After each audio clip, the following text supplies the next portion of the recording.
पूर्व वैमनस्यातून पती-पत्नीवर गोळीबार केल्याची घटना येवती तालुका मोहोळ येथे मंगळवारी 8 एप्रिल रोजी दुपारी 12 वाजता येवती रोपळे मार्गावर घडली. शिवाजी जाधव व सुरेखा जाधव अशी गोळीबारात जखमी झालेल्या पती-पत्नींची नावे आहेत. दरम्यान त्यांना उपचारासाठी पंढरपूर येथील एका खासगी रुग्णालयात दाखल केले असून सुरेखा जाधव यांची प्रकृती चिंताजनक आहे.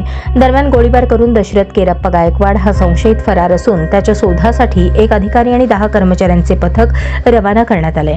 घटनास्थळाला पोलीस अधीक्षक अतुल कुलकर्णी, अप्पर पोलीस अधीक्षक प्रीतम यावलकर यांनी भेट देऊन पोलीस निरीक्षक शेडगे यांना तपासाबाबत काही महत्त्वाच्या सूचना दिल्या असल्याची माहिती मोहोळ पोलीस ठाण्याचे पोलीस निरीक्षक हेमंत शेडगे यांनी दिली. पोलिसांकडून मिळालेल्या माहितीनुसार शिवाजी जाधव व सुरेखा जाधव हे पती-पत्नी मंगळवारी एकादशी निमित्त पंढरपूरला विठ्ठलाच्या दर्शनासाठी गेले होते.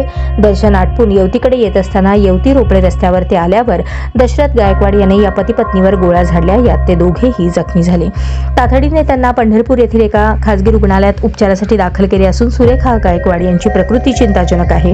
गोळीबार होताच येवती रोपळे रस्त्यावर जागोजागी जिवंत काडतुसे 2 मॅगझिन पोलिसांना मिळून आल्या. दरम्यान घटनास्थळावर ठसे तज्ञांना पोलिसांनी पाचारण केले. घटनास्थळावर पोलीस निरीक्षक हेमंत शेडगे, LCBचे पोलीस निरीक्षक सुरेश निंबाळकर, पंढरपूरचे पोलीस निरीक्षक तय्यब मुजावर, मोहोळ व पंढरपूर पोलीस ठाण्याकडील पोलीस उपनिरीक्षक दर्जाचे अधिकारी, पोलीस कर्मचारी उपस्थित होते.